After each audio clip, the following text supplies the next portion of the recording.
Welcome to the Author's Porch, where every good conversation happens. Sit back, relax, and enjoy the ride from author to author.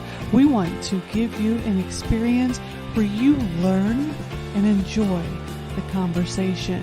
Authors tell you about their journey, you learn about new books, and at the end of the day, you go home with a smile on your face because the Author's Porch is a beacon of light, bringing you home to the family you never knew you had. We hope that you enjoy the show.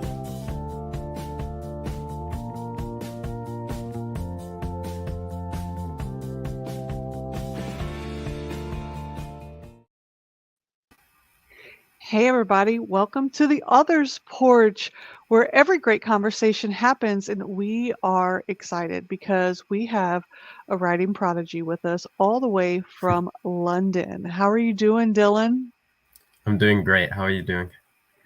I am good, and after looking at your book cover art and getting a little into learning about your book, which I'm going to let you explain to the people, because if I did, I would never give it justice. Because when a writer starts talking about their book, you can see it in their eyes how exciting it is. I actually cannot wait to hear more about it. But before we do that, I want to give the people just a little insight about who you are, where you're coming to us from, and the name of your book. And then we're going to go right into it. And I'm going to get all giggly like a schoolgirl because this is kind of like the genre that I read. I read sci-fi, fantasy, and I love this it, it's kind of like it's a high fantasy, right? Yeah, I think that's a good way to describe it. Yeah. Okay, yeah, I love that stuff. I turn into a 15-year-old girl, not in heart, not like really, because obviously that can't happen. So anyways, guys, Dylan Brennan is a 16-year-old writing prodigy living in London, and he is an avid reader, a student, and a musician. How you do all of that, I have no idea at 16 years old, because at 16 years old, I could barely get out of bed. So he has just penned his first book, Noble Betrayed. And if you were able to be over on our Facebook page or our YouTube page and see the graphic and look at the book cover, it's absolutely gorgeous. So congratulations, Brennan or Dylan. Thank you. Sorry, see, I told you I was going to mess up something. Congratulations, Dylan, because it took me until I hit my 40th birthday to be able to write my first book. So I you're mean, way ahead of even the at game. 40, even at 40, it's still an achievement. So congratulations. Well, and you're extremely kind. Like, listen, where is your parents? Because congratulations, parents, you did a wonderful job. So, on top of that, so tell us more about Noble Betrayed and what is the premise behind this book? The thing is, I've been asked this question so many times at this point, and every time I do, I realize just how difficult it is to actually summarize what it's about, just because it's Yeah. so big. But I think I'd say that the like sort of driving force of the story is the story of who I'd say is probably the protagonist, whose name is Simon Bargian, Hmm. and so he's the lord of one of the like medieval houses, and but he's quite reserved and doesn't really he's not as social with the other lords and the king Okay. as would be expected. But Hmm. eventually he gets called up by the king to be High Earl, which is sort of the second in command position of the kingdom. So it's like up there. And Yeah. he accepts, but he accepts at a really unfortunate time because his wife Gwendis is still sort of reeling in shock from abuse that he's inflicted on her in the past, and she sees Mm. it as the perfect opportunity to get back at him, and ends up causing a giant war that sort of just rages throughout the kingdom. And I'd say, yeah, Wow. I'd say that's the main storyline that impacts everybody in Novel Betrayed. Okay. So is this something that you've had in your mind for a long time, or was there one particular incident that sparked you this idea to write this book? Um, I guess COVID, because the COVID was what was going on when I made the decision to write it, Okay. and yeah, because I mean I was extremely bored as everybody was, and I just remember one day I felt like because I used to just write sort of short stories without ever actually trying to make something bigger, and I Okay. wrote the what is now the prologue chapter for the book just as sort of like a little sketch of a short story. And then I Okay. realized that it was probably my favorite thing that I had written thus far. And I ended up expanding it into this giant novel. And yeah, it started off as something so small and it ended up becoming 500 pages. Well, I was getting ready to ask you how many pages it was. It looked pretty thick. 500 pages. Did you have help with it, or is it just you sitting there during COVID, just literally going through this entire story in your head and just, bam, 500 pages? Yeah, it's all me. Um, I mean, there was a team on Amazon that did sort of editing, but they didn't really do much other than like sort Okay. of like little spag corrections and things Yeah. like that. Yeah. But We, other all of than us that, need it's not editors. really. Yeah, Yeah. Wow, that's amazing. I was very pleased with myself the first time that which was probably a month or two ago. I'm 45 now, so it took me 5 years to be able to 5 years into my writing career before I was even able to write 35,000 words, because before that I only was 20,000 was the max. So, I mean, your first one out the gate, 500 pages. That is a huge accomplishment. A lot of authors don't ever even get close to that. So, following along in this story, it is the first, because you're going to have, from what I was able to gather, this is just the first installation of this massive storyline, correct? yeah. Okay, Uh, I so think I think the plan right now is probably the trilogy. Yeah, that's what I'm okay. aiming for right now. It does depend on how I end up taking the story, but I think I'm gonna go with the trilogy. Now, do you feel that your characters are leading you in certain places, like they're kind of guiding the story? Yeah, I think even as I write them, that sort of the direction that I take them in is changing a lot. Even in the first book, there's one character who I won't name, who I was planning on having in all three installments, but I ended up realizing that it was better to end the story in the first one Mhm. because doing so enabled another character to end up uh, taking their story into a much better direction. So Yeah. I just completely scrapped any plans I had for that character and just ended it as fast as I could because I knew that it was going to have a much better outcome. Wow. To be so present of mind and understanding those characters and what better would come of something else is amazing. Especially, I know a lot of people are going to comment on your age, right? And Yeah, to me, when I was that age and people commented on my age, I was like, this is super annoying. Like, okay, I get it. I'm young. Leave me alone about it. I still did the work.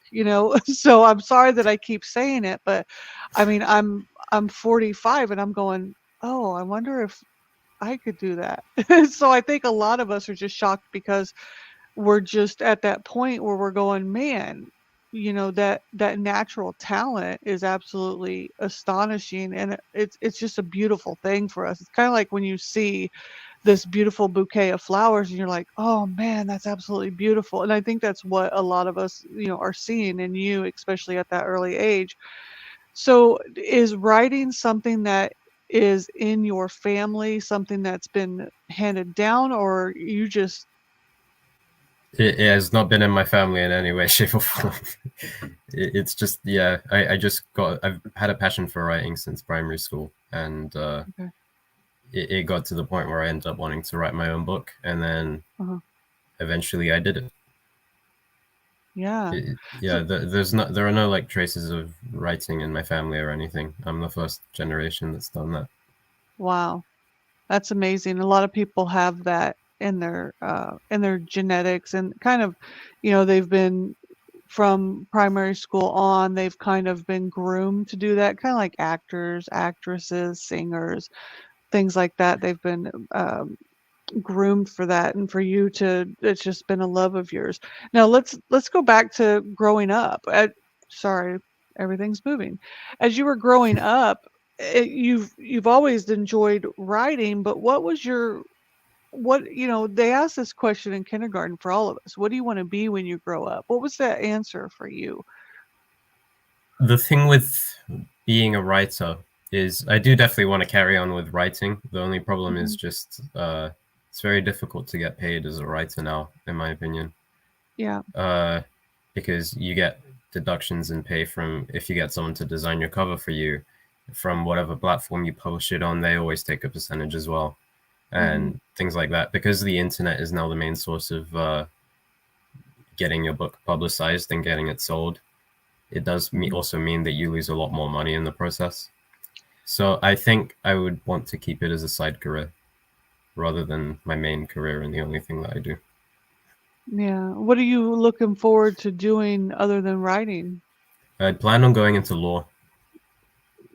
Very smart. I'm taking A levels that will help me with that, so I'll probably go into law.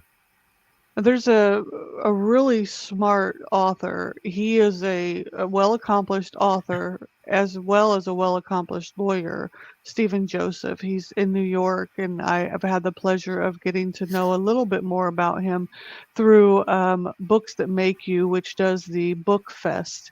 They do it twice a year, and we just had the Jingle Books celebration, which is a party that they do online, and Stephen Joseph is one of the authors under the Books That Make You umbrella. And he does that. He's a lawyer by day and this fantastic author by night. And he's super successful at both of them. So I commend you for, when I found out how successful he was as a lawyer and then how successful he was as an author, I'm like, I'm just trying to do one of them. But so it's definitely something that's doable, and I just think about the mind that it takes to be able to do both of those, and it's tremendously amazing. And then I met a doctor. He's a doctor and a successful author as well, and he writes thriller books. And Stephen Joseph, who's a lawyer, he writes children's books. So um, it's a beautiful thing. Now going back to the story itself, um, is this the only genre that you write in, or do you like other genres that stories are going to come to you? Yeah, my the so I have started writing the second book in the trilogy, but additionally, something that I'm going to release before that is I'm going to say it's probably going to be a novella, and it's going to be a tragedy rather than Mm. fantasy.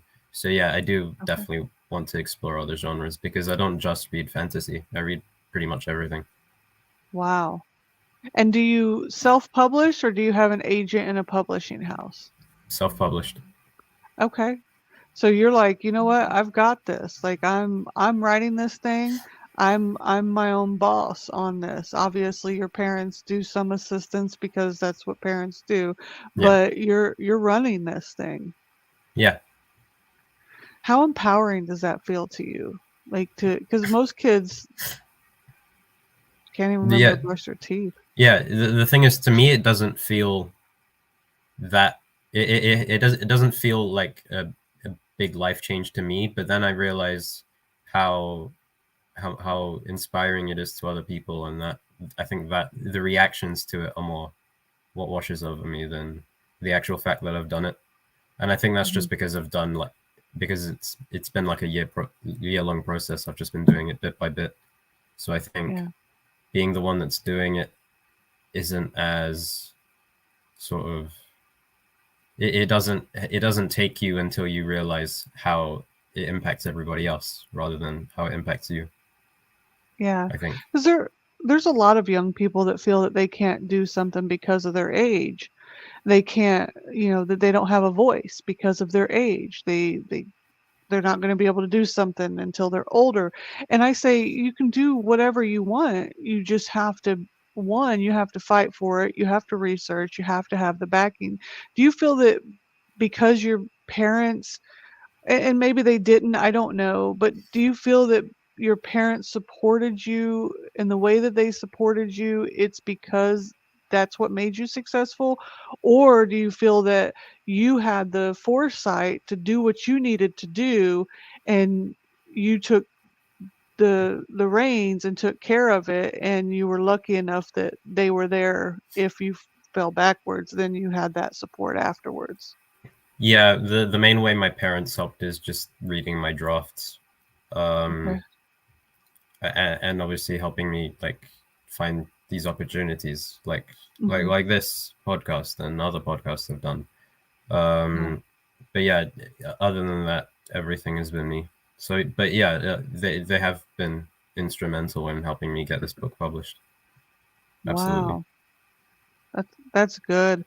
What would you say to other younger folks out there who have written things and want to possibly publish it? They have books, they've written them, but they just don't know what to do. They just got this manuscript. They've written it whether on a computer or by hand. Now what? I think I think what impacts a lot of these people who have a finished manuscript but they don't know what to do with it is I think a lot of people are still sort of afraid of self-publishing because I feel like it's sort of seen as a lesser way of getting a book published. But that's not really true. I think that it's actually the better way of getting your book published because even if you get rejected a lot of times by lots of publishers, that doesn't mean that your book is bad. It means that whatever you've written doesn't fit the path that they want to take, because every publisher has their own sort of destination mapped out for the next 5 to 10 years, and they know Yeah. exactly what journey they want to take, and it's just about if your book falls in line with that journey or not. So, for Yeah. example, if I mean, Game of Thrones just finished, so fantasy's big now. So they might want a fantasy book, but if you pitch a sci-fi book to them, for example, if sci-fi wasn't as big at the time, they probably wouldn't accept it just because of that. It doesn't mean that you haven't written a good sci-fi book, but I feel like that's what a lot of people assume it means. Mhm. And yeah, there's nothing wrong with self-publishing. You can absolutely get the same amount of publicity that you would get if you had a publisher doing it for you. It's just about getting the drive to do it and really hunting for the right connections and doing all the marketing. As long as you're willing to commit all the time that you need in order to get publicized and get it sold and get people to actually read what you've written, then it doesn't matter how it's published because you'll get the same result. Yeah, as somebody who I know I wouldn't have committed all that time. I know at 16 years old, I quit a job because it interfered with the party I wanted to go to. I was like, yeah, you want me to work tonight and there's a party and you won't let me have the day off. Sorry, and I quit a job. So that was my mindset at that age. I wasn't dedicated. How much time are we talking? Do you have time for free time, or is it does it take a lot of your free time up? Well, right now I'm in year 12, which I think is 11th grade in America. Mm-hmm. And yeah, I'm doing 3 subjects, but I do them every single day of the week. Well, apart from the weekend, obviously. And I I get so much homework every single day. So Yeah. it is a massive struggle, but it's really about your time management.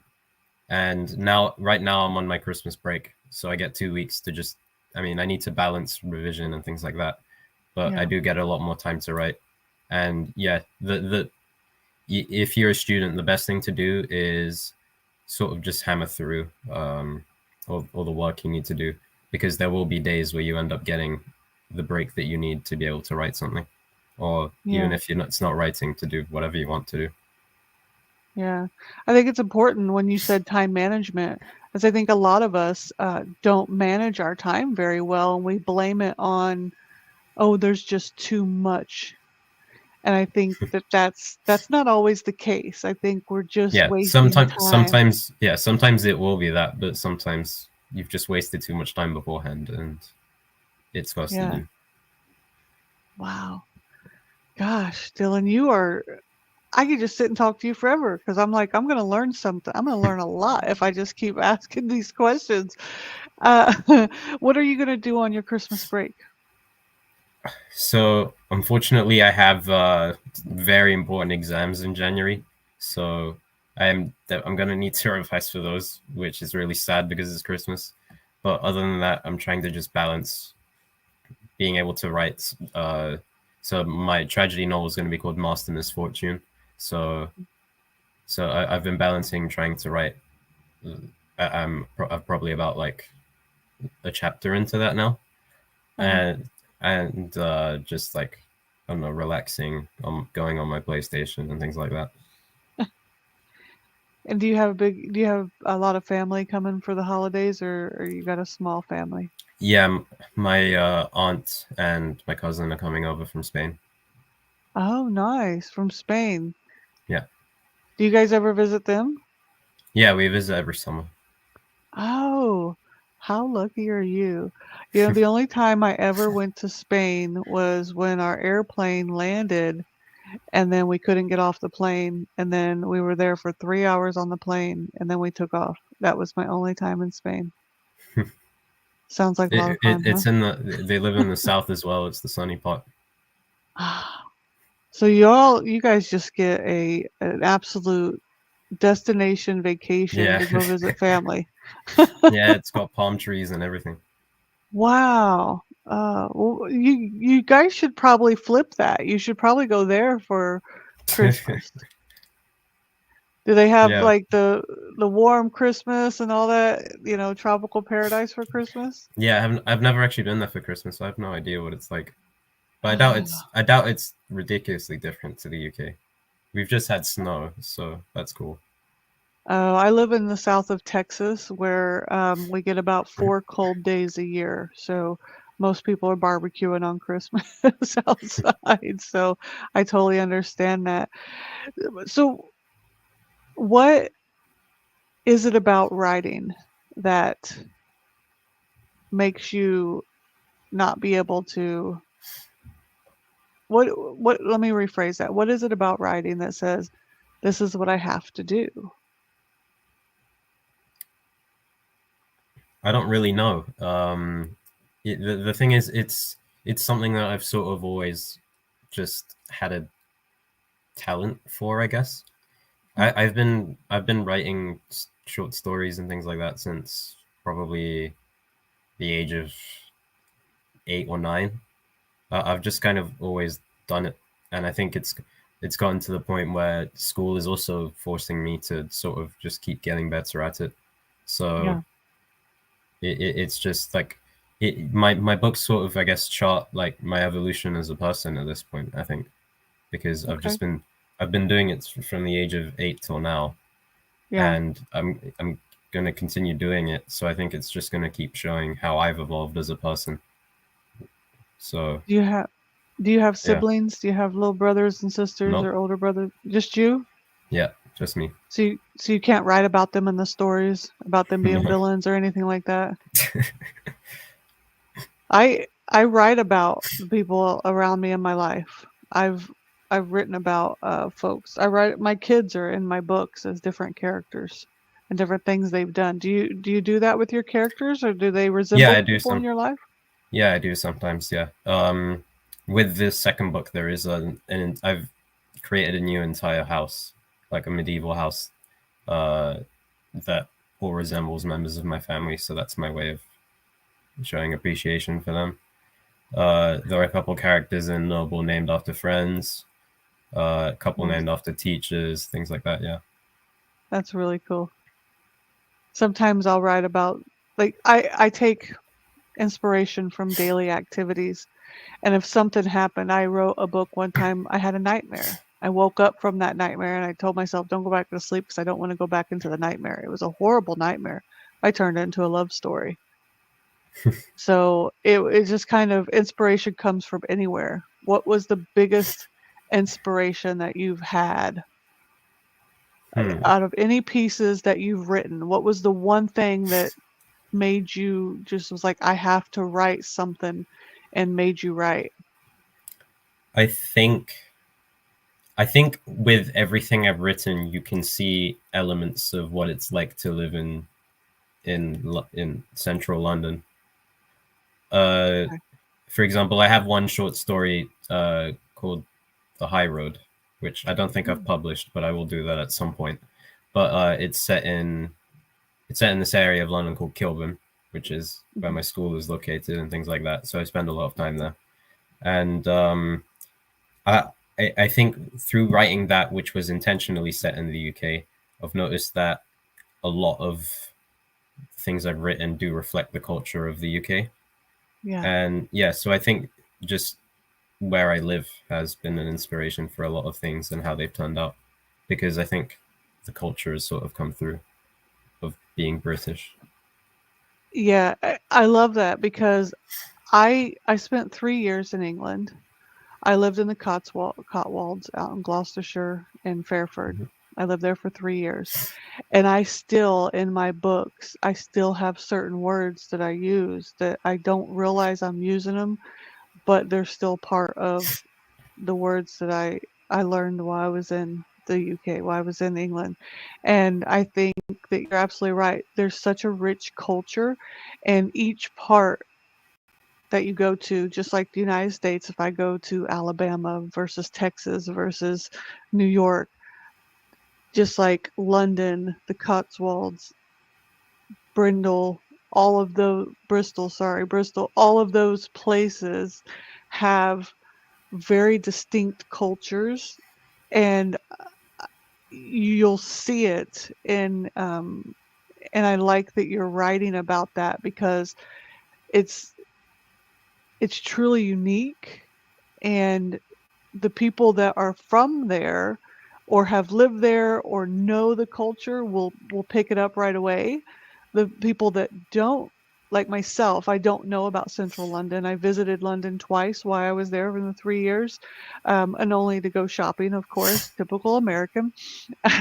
And it was enjoy, but I'll be able to learn about the culture. So I think that's one of the greatest things that writers do is bring your culture into that book, and you can teach other people about the beauty of your culture and where Yeah, you are. it's kind of like free tourism through just words. Yeah, yeah. And you're doing it with some medieval characters, which is very hot right now because like everybody loves the medieval times. Like it's Yeah, really hot off the presses. So where can people pick up a copy of Noble Betrayed? yeah, it's only on Amazon. So just go on whatever version of Amazon you use, and type in Dylan Brennan Noble Betrayed, and it will come up. Okay. And do you have a website or any way that people can follow you on any social medias or anything like that? Working on the website, but with Instagram and TikTok and Twitter, my handle is lbrennan51. Which should I type it, or You said L as in Lima? L is in EL, like the Spanish article? Okay. Echo Lima Brennan. Yeah, 51. Okay. I'm typing that in here. That way anybody on our YouTube or Facebook channels will be able to grab that on Instagram, TikTok, or Twitter, and they can follow you and follow your writing journey. And after they've read Noble Betrayed, they can check out when the second book is going to come out or any other short stories, novellas, or books that you're going to be writing because I see great things coming. You know, someone so poised and so intelligent, I want to just follow your career myself and see the wonderful things that you're going to bring to the world of literature. So my Thank you. one of my last questions that I have for you before we head out is What would you like to share with our audience that do you have anything to share with our audience that you haven't already shared?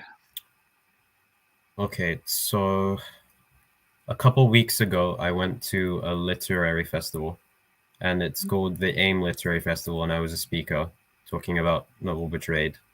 And at the end of it, I said a little quote that I came up with while I was writing my speech, and I'll just, I guess, repeat the quote here because I think I keep hearing that it was actually really good, so I might as well repeat it. So, open your ear to your heart and watch it sing. That's what I said at the end.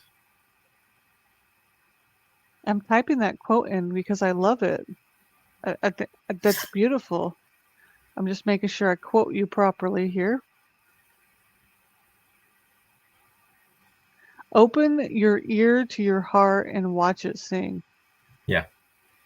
It is beautiful. I don't think it's anywhere online. I just sort of made it up while I was writing it because my speech was very revolved around quotes. So I thought it would be a nice thing to do to make my own little one to put at the end. Yeah. I think if more people did that and followed with their heart and not so much, I mean, you have to have a little bit of head in there, right? You have to have a little bit of brain, but not all that because a Yeah. lot of the true part of your spirit comes from here. So Yeah. very, very, very good. Thank you so much, Dylan. I've had a blast talking to you. I'm excited about where you're heading with this writing and with your attorney career.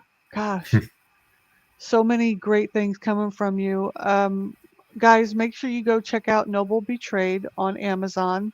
You can follow Brendan at Instagram, TikTok, or Twitter at elbrennan51. And Brennan, if do you have any parting words before we head out for the day? I guess just thank you for having me, and I hope that everyone at least reads the sample that you can find on Amazon because your support means everything. Yeah. Make sure you go and support Brennan. Dylan, I keep calling you by your last name. Gosh, sorry It's about that. okay. Go and support Dylan and Noble Betrayed and follow his career. The young man is doing some wonderful things in the literary world. And if you are a young person uh, below 20, that's what I call a young person. You're still young at 20, but understand my way of thinking. Know that you can do this too. There's a possibility you can reach out to Dylan on a social media and interact with him when he has time, but not over the holiday break. He's studying for some big tests once he goes back to school. Guys, have a great day. Thank you for being here on the Author's Porch. Thanks for watching with us today, and we will catch you guys next time. Bye, everybody. Bye, Dylan. Bye. Bye.